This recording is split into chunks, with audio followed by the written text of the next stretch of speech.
네, 여러분 안녕하세요. 하나의 이야기로 느리게 읽는 구약 오늘 68번째 시간입니다. 저 낮은 자리 저 높은 노래라는 제목으로 오늘은 이사야 52장과 53장 말씀을 함께 읽고 생각해 보려고 하는데요. 저 제목을 생각하는데 정말 오래 걸렸습니다. 오늘 이 공부 끝에 여러분들이 저 제목이 공감이 되실 수 있다면 너무 좋을 것 같다는 생각을 해봅니다. 오늘은 이사야를 마무리하는 날인데요. 52장과 53장으로 정리를 해보려고 합니다. 그 뒤에 더 66장까지 이어지는 내용들은 전체 요약을 이미 지난 시간에 해드렸기 때문에 읽으시는데 어려움이 없으실 거라고 생각을 합니다.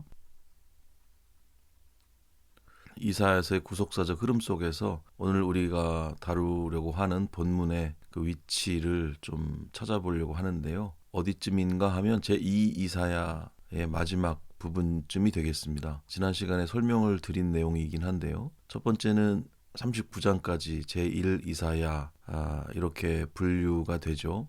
하나님의 공의와 주권이 강조되고 또 심판주로서의 하나님의 모습이 등장하는 그런 내용이고, 그러나 마지막 희망, 씨앗을 남겨두시는 그런 남은 자 사상이 핵심이 된다는 얘기를 드렸었고, 그리고 오늘 제2 이사야의 내용은 그 포로지라고 하는 절망, 바벨론 포로 시기를 배경으로 하는 거죠. 그 포로지라는 절망 속에서 이방 신들을 무력화하는 그 유일신 사상, 창조주 하나님이 부각된다. 그리고 구원이라고 하는 것은 어떤 군사력이나 그런 세상적인 힘이 아니라 고난받는 종의 대속 사역을 통해서 이루어진다고 하는 그런 메시아 사상을 발견할 수 있는 그런 부분이 오늘 제2 이사야의 부분인데, 오늘 본문이 여기에 포함이 되어 있음을 기억을 하시고 이런 흐름 속에 있다는 것을 참고하셔서 읽으시면 좋을 것 같습니다. 그리고 제3 이사야는 구원의 범위가 확장된다고 말씀드렸죠. 민족적 국경을 넘어서 온 열방으로 확장이 된다는 것, 그리고 이방인들이 하나님의 산으로 나온다는 것,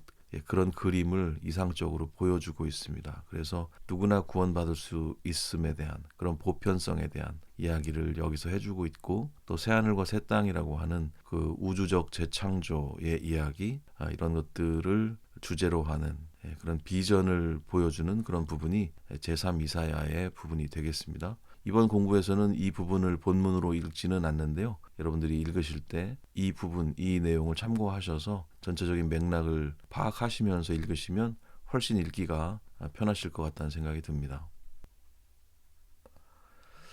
다이아몬드 그림입니다. 그리고 화면의 대부분을 차지하는 저것은 바위거든요. 제가 원석하고 다이아몬드가 함께 나오는 그림을 찾다가 저 그림을 찾았는데 저게 과연 원석일진 모르겠어요. 그런데 왠지 질감으로 보면 문어를 잡았을 때 문어의 표면 같기도 하고 그런 느낌이 있어서 더 좋은 그림이 없을까 했는데 찾지를 못했습니다. 아무튼 원석과 다이아몬드를 대조하고 있는 그림이라고 일단 생각을 해주시면 좋을 것 같고요. 그런데 저렇게 거친 바위라든지 돌덩이를 보면서 그것을 보석처럼 귀하게 여긴다는 것은 쉽지 않을 것 같아요. 그리고 저 안에서 저런 보석이 나올 거라는 예상을 하기도 쉽지 않은 것 같고요. 우리가 너무 자주 겉으로 보이는 화려함이라든지 아름다움이라든지 어떤 결과로서의 외형에만 주목을 하는 그런 경향이 있기 때문에 그렇지 않은가 하는 생각을 해보는데요. 우리가 저 바위의 가치를 알아보지 못하는 동안에 조용히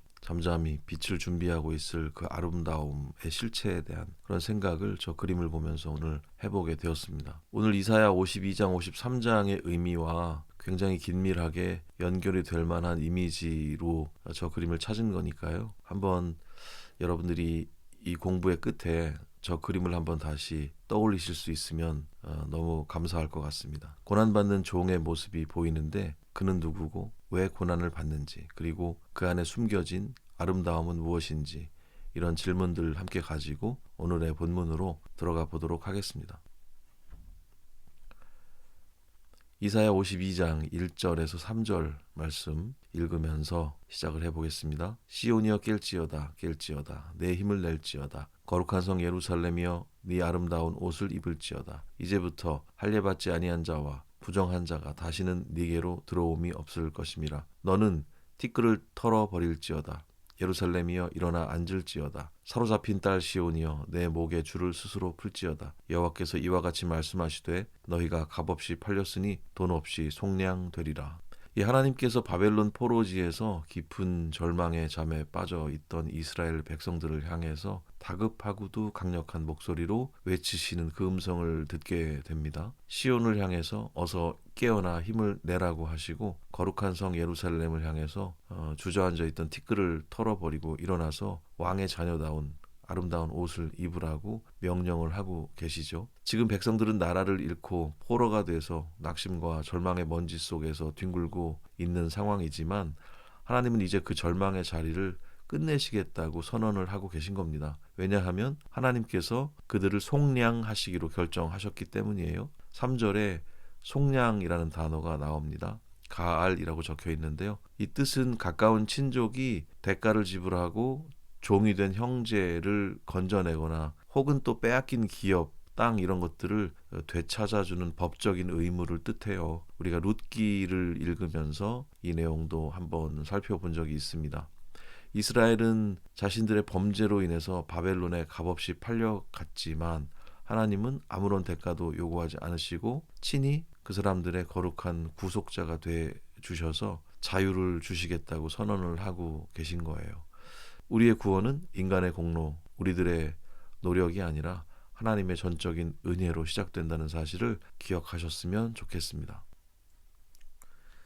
4절에서 6절 말씀 읽겠습니다. 주 여호와께서 이와 같이 말씀하시되 내 백성이 전에 애굽에 내려가서 거기에 거류하였고 아수르인은 공연히 그들을 압박하였도다. 그러므로 이제 여호와께서 말씀하시되 내 백성이 까닭없이 잡혀갔으니 내가 여기서 어떻게 하랴. 여호와께서 말씀하시되 그들을 관할하는 자들이 떠들며 내 이름을 항상 종일토록 더럽히도다. 그러므로 내 백성은 내 이름을 알리라. 그러므로 그날에는 그들이 이 말을 하는 자가 나인 줄을 알리라. 내가 여기 있느니라. 과거에 애굽과 아수르가 이스라엘을 압제했던 것처럼 지금 바벨론 역시 백성들을 관할하면서 하나님의 이름을 종일토록 더럽히고 조롱하고 있습니다. 세상 제국의 권력이 영원할 것 같고 하나님의 백성은 영원히 버림받은 것처럼 보이는 순간이죠. 바로 그때 하나님은 거룩한 분노를 터뜨리시면서 역사의 전면에 등장하고 계십니다. 내 백성이 까닭없이 잡혀갔으니 내가 여기서 어떻게 하랴 라면서 가슴을 치고 계시는데요. 그리고 마침내 그날이 오면 백성들이 하나님의 이름을 똑똑히 알게 될 것이라고 선언하고 계십니다. 포로지의 짙은 어둠을 뚫고 백성들 한가운데로 찾아오셔서 내가 여기 있다라고 외치시는 이 선언, 이것은 과거의 역사적 구원 사건들을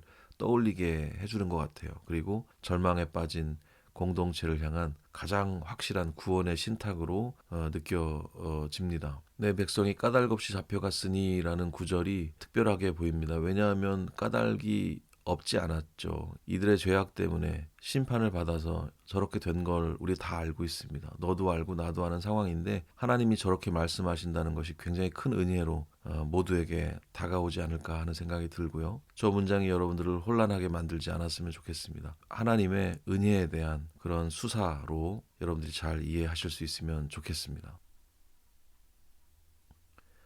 7절에서 10절 말씀입니다. 좋은 소식을 전하며 평화를 공포하며 복된 좋은 소식을 가져오며 구원을 공포하며 시온을 향하여 이르기를 내 하나님이 통치하신다 하는 자의 산을 넘는 발이 어찌 그리 아름다운가. 내 파수꾼들의 소리로다. 그들이 소리를 높여 일제히 노래하니 이는 여호와께서 시온으로 돌아오실 때에 그들의 눈이 마주 보리로다. 너 예루살렘의 황폐한 곳들아 기쁜 소리를 내어 함께 노래할지어다. 이는 여호와께서 그의 백성을 위로하셨고 예루살렘을 구속하셨음이라. 여호와께서 열방의 목전에서 그의 거룩한 팔을 나타내셨으므로 땅끝까지도 모두 우리 하나님의 구원을 보았도다. 네, 저 멀리 산을 넘어오는 한 전령의 아름다운 발을 한번 연상해 보시죠. 그 사람이 외치는 한마디 소리가 시온의 운명을 완전히 바꿉니다. 바로 네 하나님이 통치하신다라는 외침이에요. 바벨론이라는 제국이 세상을 다스리는 줄 알았는데 그 뒤에서 역사의 진짜 주인이신 여호와 하나님이 왕으로 등극하셨다는 그런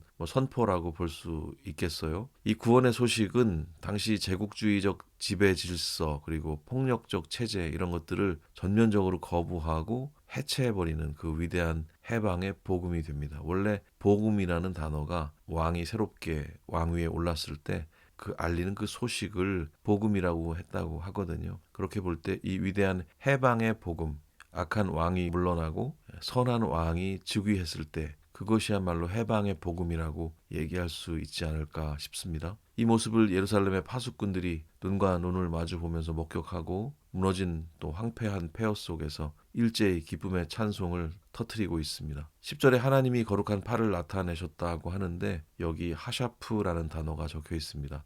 옷소매를 걷어붙인다라고 하는 의미인데 보통 하나님의 손이 구원하신다 할 때보다 훨씬 더 적극적인 그 능력을 보여주는 표현이라고 볼 수 있죠. 소매를 걷어붙이면 근육이 이렇게 드러나지 않습니까? 그러니까 여호와의 승리와 구원의 능력을 이렇게 극적으로 가시적으로 보여주고 있는 그런 내용이라고 볼 수 있고요. 온 세상이 보는 앞에서 하나님의 구원이 선포되는 구속사의 굉장히 웅장한 노래다 이렇게 볼 수 있을 것 같습니다. 11절에서 15절 말씀입니다. 너희는 떠날지어다 떠날지어다 거기서 나오고 부정한 것을 만지지 말지어다 그 가운데에서 나올지어다 여호와의 기구를 매는 자들이여 스스로 정결하게 할지어다 여호와께서 너희 앞에서 행하시며 이스라엘의 하나님이 너희 뒤에서 호유하시리니 너희가 황급히 나오지 아니하며 도망하듯 다니지 아니하리라 보라 내 종이 형통하리니 받들어 높이 들려서 지극히 존귀하게 되리라 전에는 그의 모양이 타인보다 상하였고 그의 모습이 사람들보다 상하였으므로 많은 사람이 그에 대하여 놀랐거니와 그가 나라들을 놀라게 할 것이며 왕들은 그로 말미암아 그들의 입을 봉하리니 이는 그들이 아직 그들에게 전파되지 아니한 것을 볼 것이요 아직 듣지 못한 것을 깨달을 것임이라. 하나님은 백성들을 향해서 바벨론이라는 부정한 도성을 떠나서 거룩한 행진을 시작하라고 하세요. 과거에 출애굽 때는 애굽 군대에게 쫓겨서 황급히 도망쳐서 나왔지만 이번에 새 출애굽은 여호와께서 앞장서시고 뒤에서 호위하시기 때문에 당당한 승리자의 걸음이 될 수 있습니다.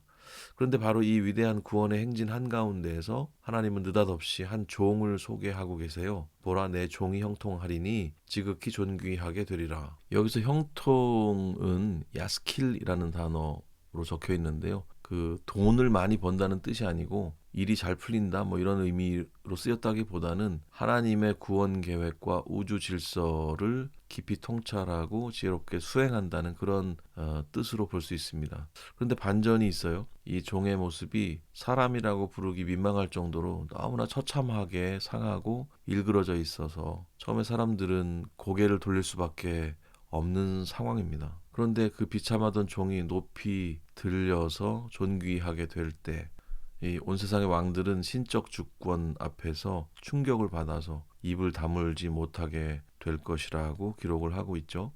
인간의 상식을 뒤엎어버리는 하나님의 놀라운 구속사의 계획이 시작이 되고 있음을 알게 됩니다.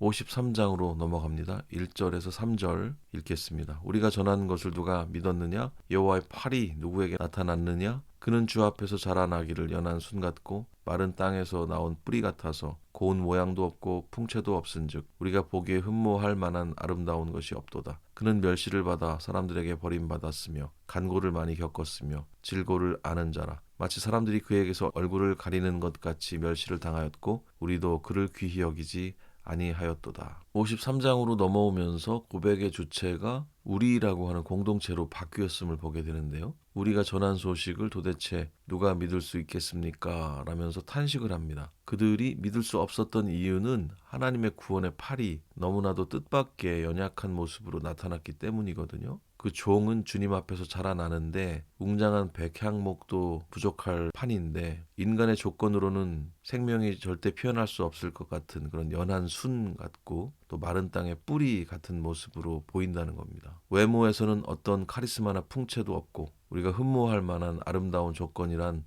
찾아볼 수가 없는 상황인 것이죠. 그래서 그 종은 세상으로부터 철저히 멸시를 받아서 버림받았다고 고백을 합니다. 여기서 멸시는 리브제라고 적혀 있는데 가치가 전혀 없어서 물건 이하로 취급당하는 그런 어떤 종류의 소외를 뜻하는 거거든요. 사람들은 그 종을 죄인으로 낙인 찍고 그 책임을 회피하기 위해서 얼굴을 가리고 외면했습니다. 여기 마지막 장면에 보면 우리도 그를 귀히 여기지 아니하였도다라는 그 문장이 얼마나 이 종의 소외가 깊었는가를 느끼게 해줍니다. 우리 역시 그 종을 가치없는 인생으로 취급하고 무시해 버렸다는 겁니다.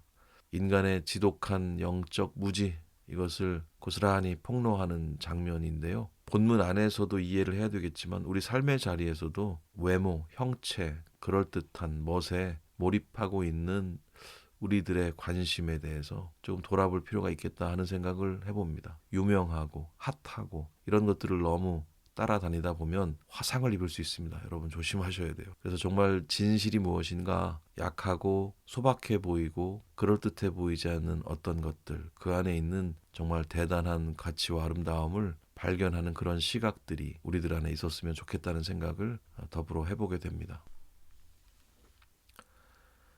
4절에서 6절 말씀입니다. 그는 실로 우리의 질고를 지고 우리의 슬픔을 당하였거늘 우리는 생각하기를 그는 징벌을 받아 하나님께 맞으며 고난을 당한다 하였노라. 그가 찔림은 우리의 허물 때문이요 그가 상함은 우리의 죄악 때문이라. 그가 징계를 받음으로 우리는 평화를 누리고 그가 채찍에 맞음으로 우리는 나음을 받았도다. 우리는 다 양 같아서 그릇 행하여 각기 제 길로 갔거늘 여호와께서는 우리 모두의 죄악을 그에게 담당시키셨도다.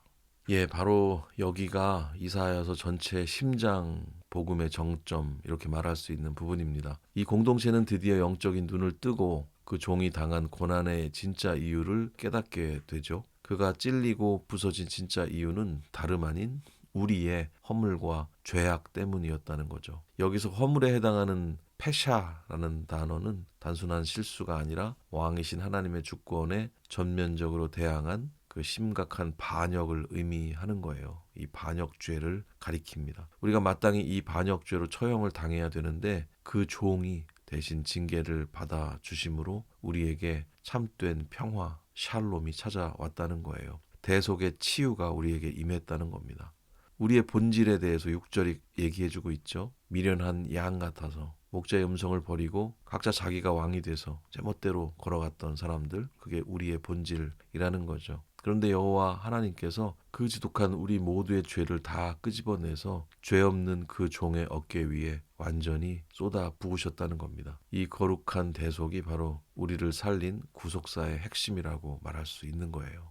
우리가 구속사적인 성경 읽기를 하면서 한 가지 주의해야 할 점은 너무 결론에 빨라져서 이사야서 안의 역사적인 맥락을 놓치기 쉽다는 겁니다. 이 당시 사람들의 관점에서 먼저 본문의 맥락을 이해하는 게 중요할 것 같아요. 그래서 여기 고난받는 종은 우리가 이해하듯 구속사적 관점을 바탕으로 예수 그리스도로 연결 지을 수 있지만, 그러나 이스라엘 전체로 혹은 그 이스라엘 안에 끝까지 버티면서 남겨진 그 남은 자들, 하나님의 뜻을 지키면서 버텨낸 자들, 그 남은 자들을 가리키기도 하거든요. 그리고 또 구속사적 관점으로 예수 그리스도까지 연결되는 그런 큰 흐름을 가지고 있다는 것을 여러분들 기억하시면 좋겠습니다. 그래서 구약의 말씀들은 당대에도 의미가 있는 것이죠. 그러니까 신약시대만을 위해서 모형으로만 이 말씀이 존재하는 것이 아니고 그 시대에 적합한 의미로 이 말씀이 유의미하게 들려질 상황들이 있었다는 겁니다. 그런 이해를 함께 가지면서 이 구속사적인 이해를 함께 할 때 우리가 성경을 보다 풍성하게 그리고 더 건강하게 읽을 수 있을 거란 생각을 해봅니다. 구약이 신약이라는 결론을 위해서 그냥 예화로 존재하는 책이 아니거든요. 구약의 진실, 구약의 삶의 자리가 분명히 있으니까 그 안에서 먼저 잘 이해하는 것이 중요하다는 얘기고, 그 결론을 이해하기 위한 실제 과정이 있었다는 것들, 그 과정을 잘 이해할 때 이 결론으로서의 신약이 보다 풍성하게 이해될 수 있다는 점을 함께 꼭 기억을 하셨으면 합니다.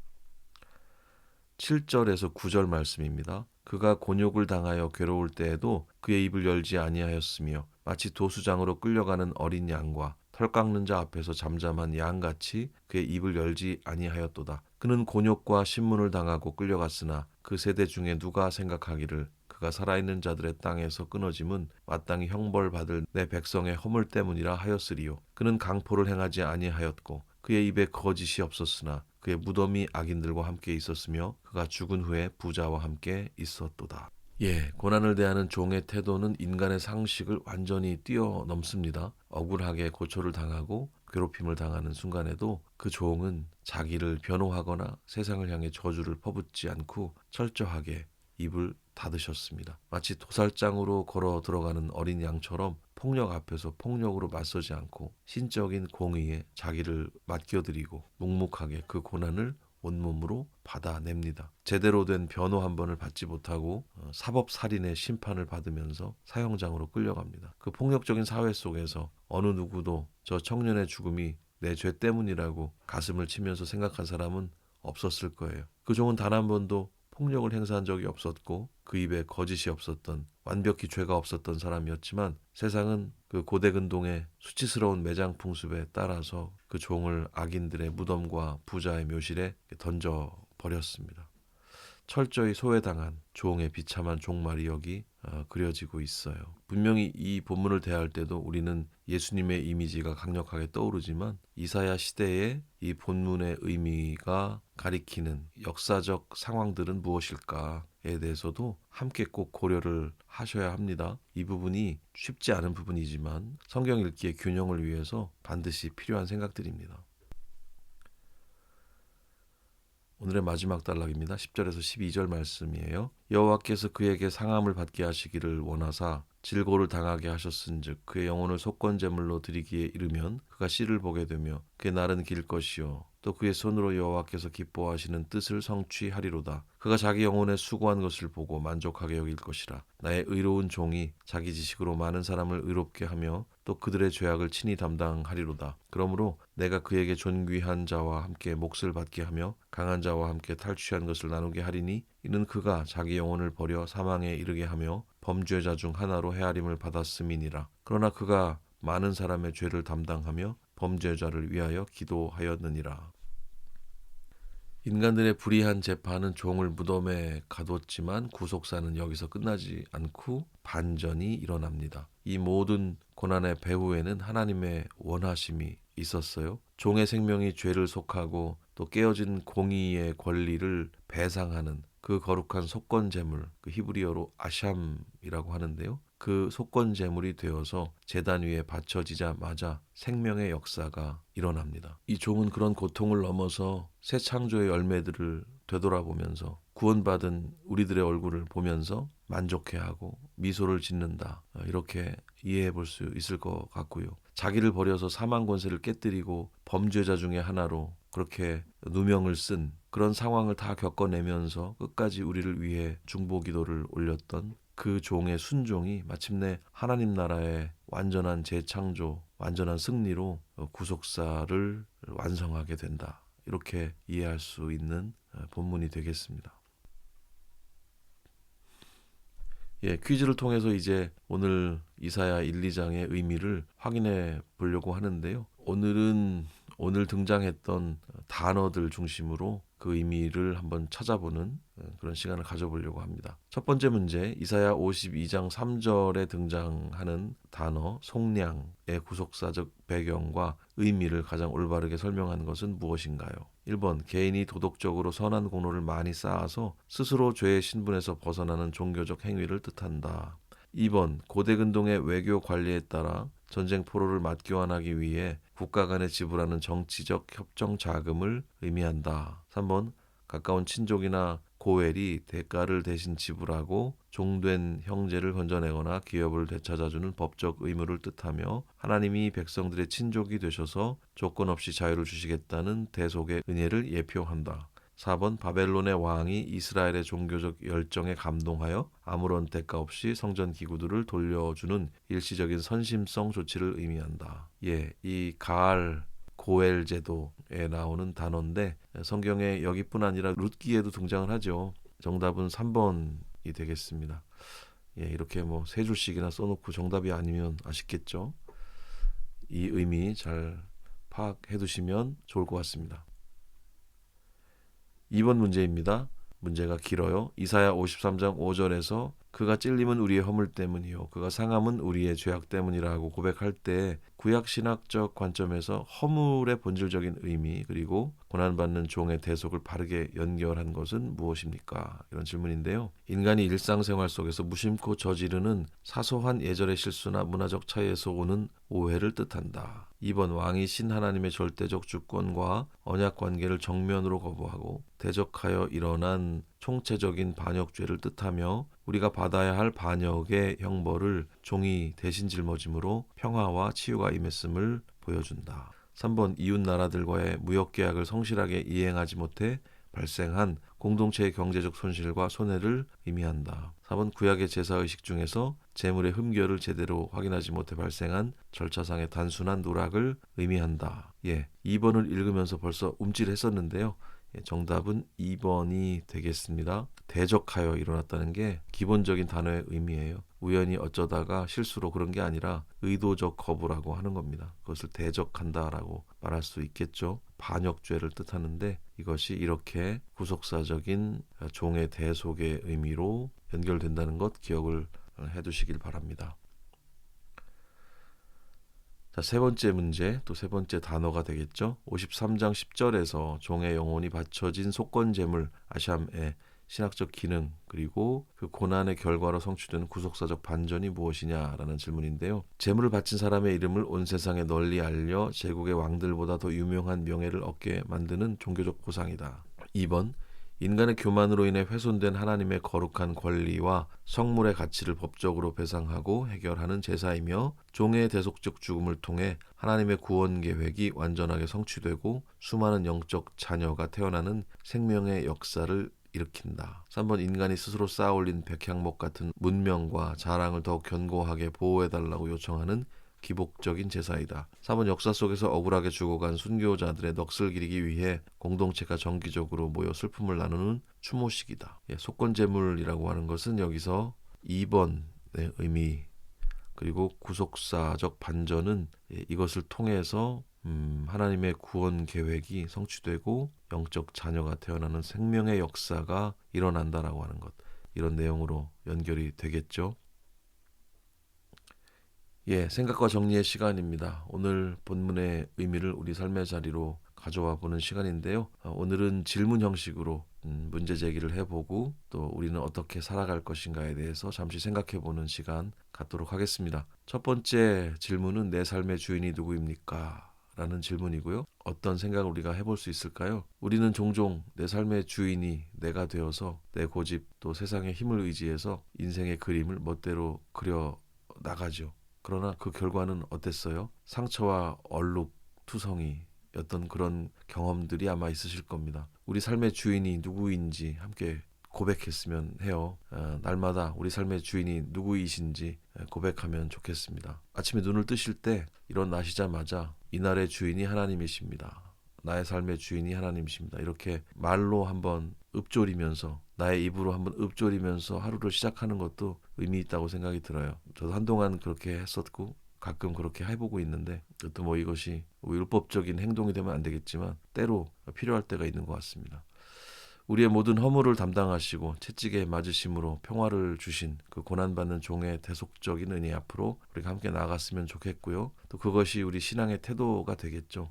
우리 삶의 망가진 원형을 온전하게 치유하고 회복시키는 유일한 마스터 플랜, 그것이 복음이잖아요. 그 복음을 신뢰하면서 그 대속적 은혜 앞에 우리 삶의 주권을 온전히 내어드리는 우리들이 되었으면 좋겠습니다. 이제 두 번째 질문을 던져봅니다. 세상의 멋에 눈이 멀어 연한 순 같으신 주님의 일하심을 외면하고 있지는 않나요? 라는 질문입니다.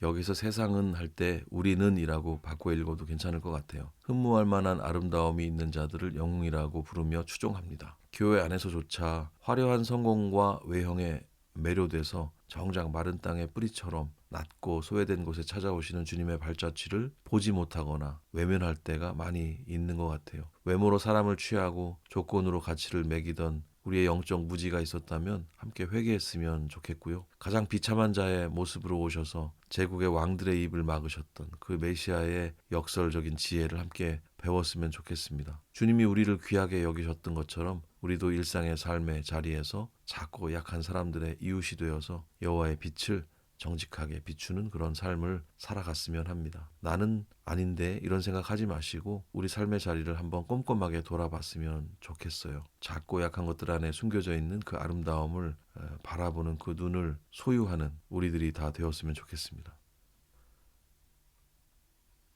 세 번째 질문입니다. 주님이 내 영혼의 수고를 보며 만족해 하실 만한 참된 제자의 길을 걷고 있나요? 라는 질문인데요. 이번의 질문하고도 좀 연속선상에 있는 것 같죠. 예수 그리스도께서는 십자가에서 당신의 영혼을 아낌없이 제물로 쏟아 부으셨습니다. 그리고 살아난 우리 한 사람 한 사람의 얼굴을 바라보시면서 내가 참 만족한다. 내 수고가 헛되지 않았다라면서 미소를 지으실 것 같아요. 우리는 그 구속의 사랑에 합당한 삶으로 화답을 해야 되겠습니다. 고난 중에 잠잠했던 그 어린 양처럼 내 안에 억울함을 풀고 자존심을 관철하기 위해서 싸우는 그런 삶보다는 하나님의 선하신 통치를 잠잠히 신뢰하는 그런 삶을 살아가면 좋겠습니다. 나를 위해서 범죄자의 누명을 기꺼이 쓰신 그 주님을 기억하면서 우리도 이기적인 걸음을 멈추고 많은 사람을 의의 길로 인도하는 신실한 제자의 삶을 함께 살아나갔으면 좋겠습니다. 하나의 이야기로 느리게 읽는 구약 이렇게 68번째 시간 마치도록 하겠습니다. 저 낮은 자리, 저 높은 노래, 이사야 52장, 53장에 숨겨져 있는 보석 같은 주제가 아닌가 하는 생각이 듭니다. 저 낮은 자리, 저 높은 노래. 이 제목을 보실 때 종의 모습으로 오신 구원자의 모습과 그분이 하신 아름다운 일들에 대해서 함께 기억하고 감사하는 그런 여러분들이 다 되셨으면 좋겠습니다. 예, 이렇게 이사야를 마무리하겠습니다. 이사야 전체 66장을 다 읽지는 못했지만 전체적으로 정리해 드린 내용들 참고하셔서 천천히 읽어보시면 좋을 것 같고요. 다음 시간 69강에서는 예레미야 1장, 2장을 함께 읽고 생각해보는 시간을 갖도록 하겠습니다. 오늘도 공부하시느라고 너무 수고 많으셨어요. 다음 시간에 다시 뵙겠습니다. 감사합니다.